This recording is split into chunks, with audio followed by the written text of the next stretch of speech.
Continuamos en la Facultad de Historia, en la UNED. Historia antigua de la península ibérica, segundo parcial. Tema 9.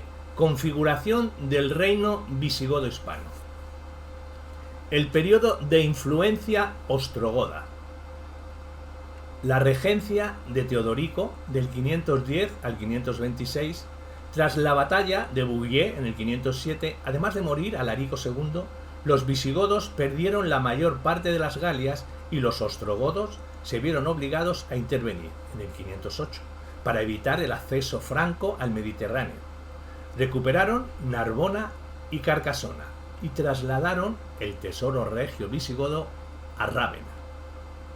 La sucesión de Alarico era problemática por la corta edad de su hijo y nieto del rey ostrogodo Teodorico. En esta situación, nobles visigodos proclamaron rey a su hijo bastardo Gesaleico, lo que provocó la reacción de Teodorico en defensa de los derechos sucesorios de su nieto. Gesaleico fue a África a pedir ayuda a los vándalos, pero a su vuelta fue derrotado por el duque Ibas, cerca de Barcelona, siendo capturado durante su huida y ejecutado inmediatamente, en el 513.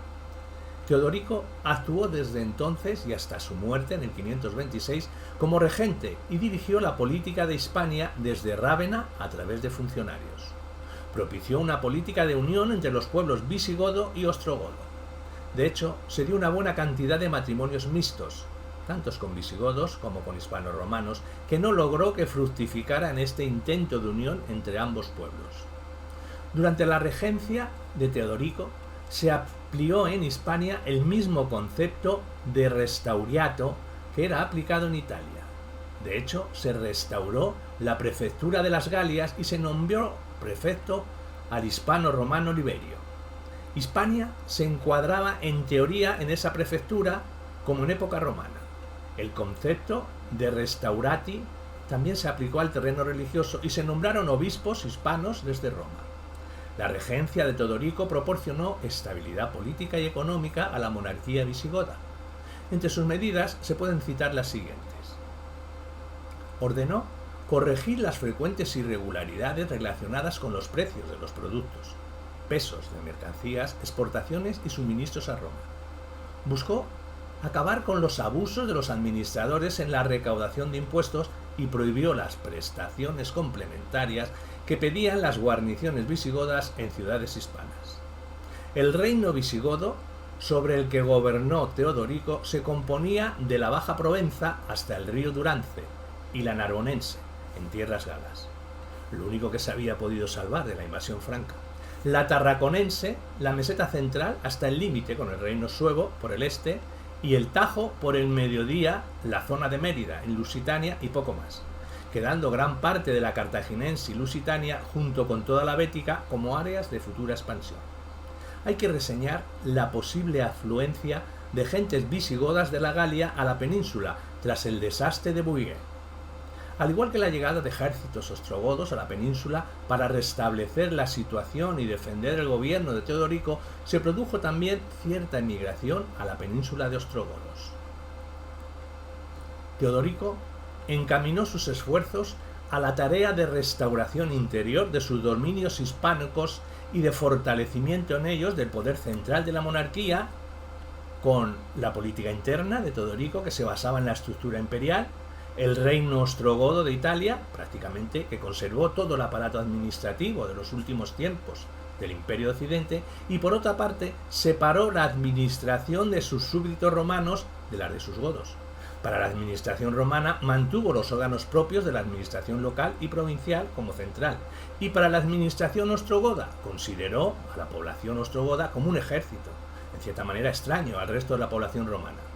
Los ostrogodos se encuentran bajo la autoridad de los comités Gotorum Civitatis, que al tiempo que son comandantes del ejército, tienen jurisdicción entre godos o entre un godo y un provincial, además de atribuciones de tipo fiscal y policial. Teodorico intenta trasladar este esquema administrativo dualista al reino visigodo. Teodorico delegó el gobierno del reino visigodo a dos autoridades con un ámbito de competencia bien delimitado.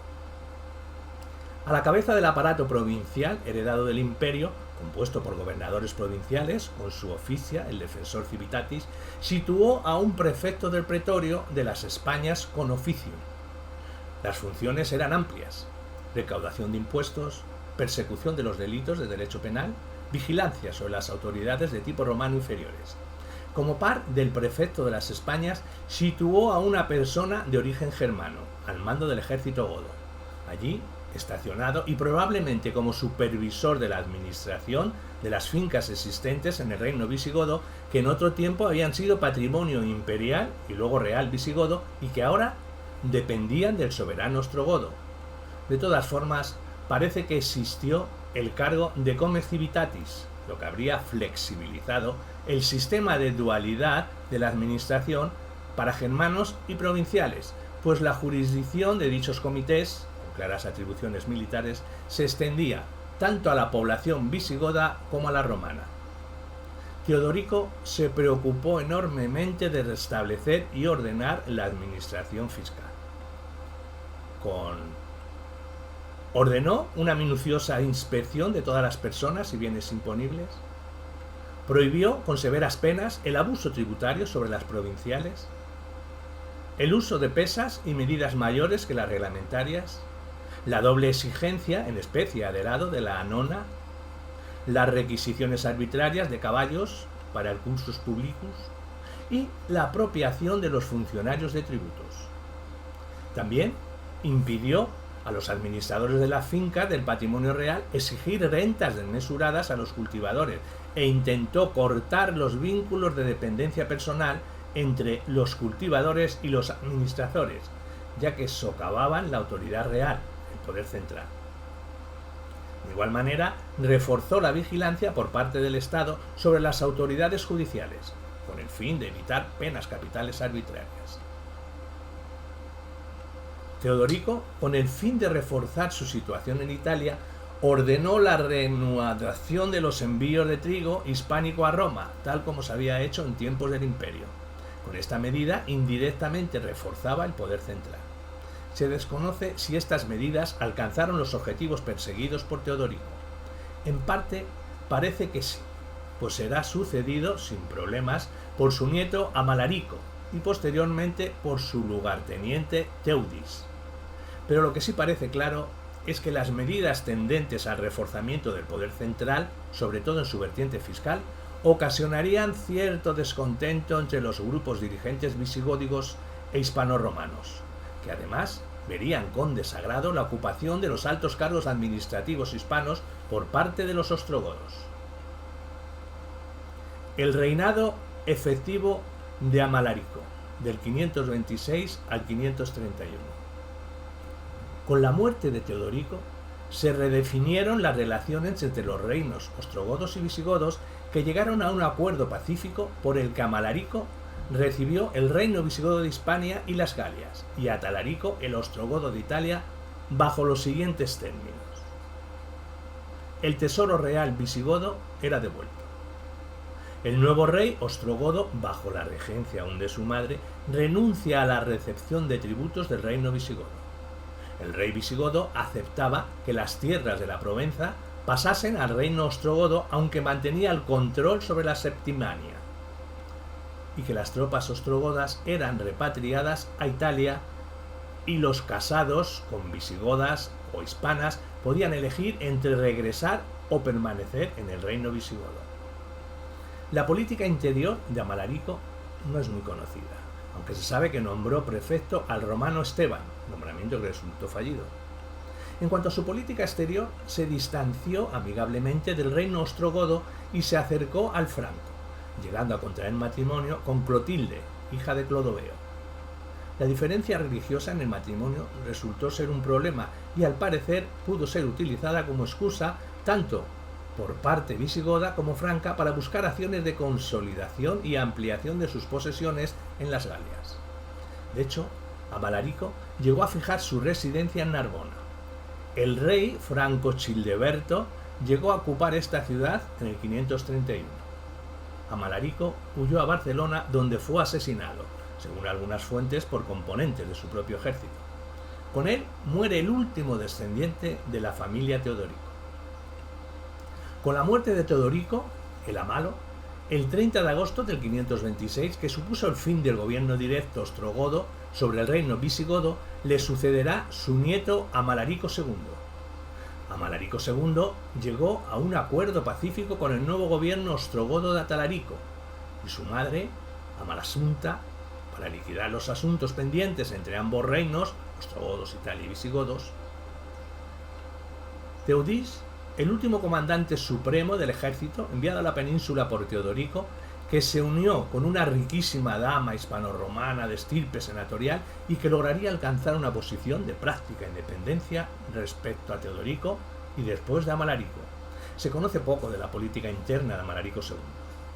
Todo hace suponer que seguiría con el esquema administrativo de Teodorico, al que lo adaptaría a la nueva situación de total independencia del reino.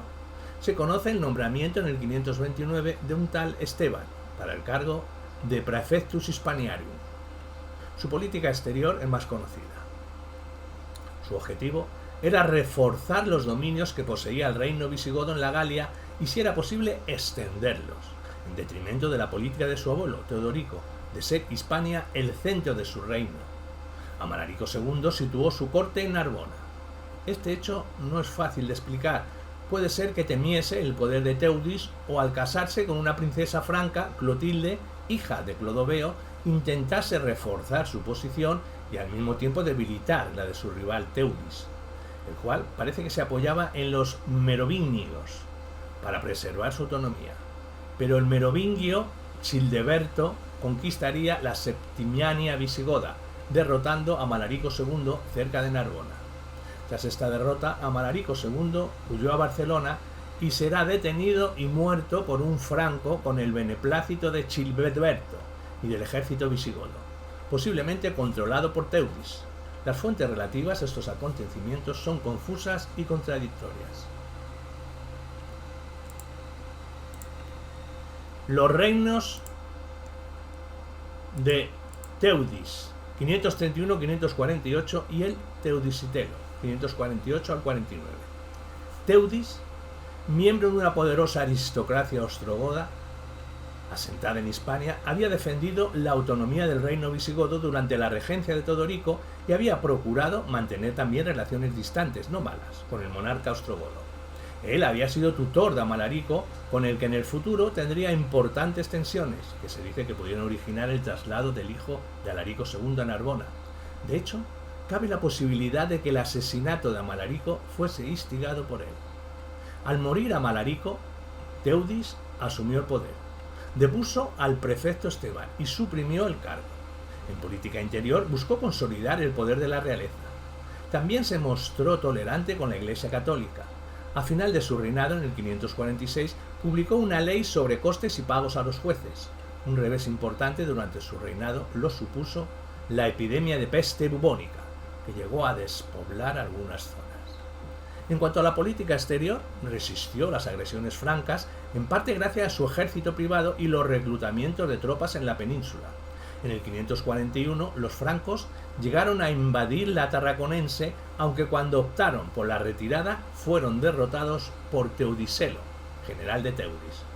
Con la presión en aumento de Justiniano, Teudis procuró cuidar sus relaciones con el reino ostrogodo y con los vándalos de África. Para ostrogodos y vándalos era a su vez importante el aliado visigodo ante la presión bizantina. En el 533, Belisario desembarcó en África y Teudis consiguió en algún momento situar una guarnición visigoda en Ceuta, aunque esta fue desalojada en el 534. Los repetidos intentos de recuperar la plaza del 542 al 48 acabaron en fracaso. A la muerte de Amalarico II siguió la ocupación inmediata del trono por el ostrogodo Teudis.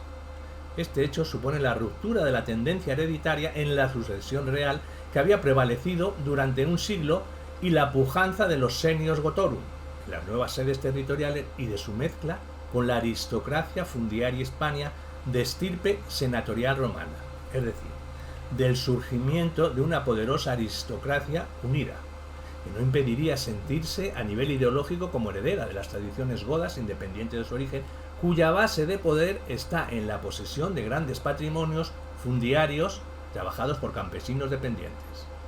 La política de Teudis se encamina al reforzamiento de la posición de la realeza y del poder central, en detrimento del poder de la nueva aristocracia fundiaria, tanto en el plano de la política interior como la exterior. Aparente paradoja que se va a convertir en objetivo primordial del reino visigodo hasta su desaparición.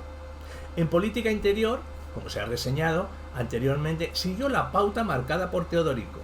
En el 531, el Praefectus Hispaniarum Esteban fue depuesto en una reunión, posiblemente de notables provinciales y altos cargos de la administración y el ejército, tenida en Gerona.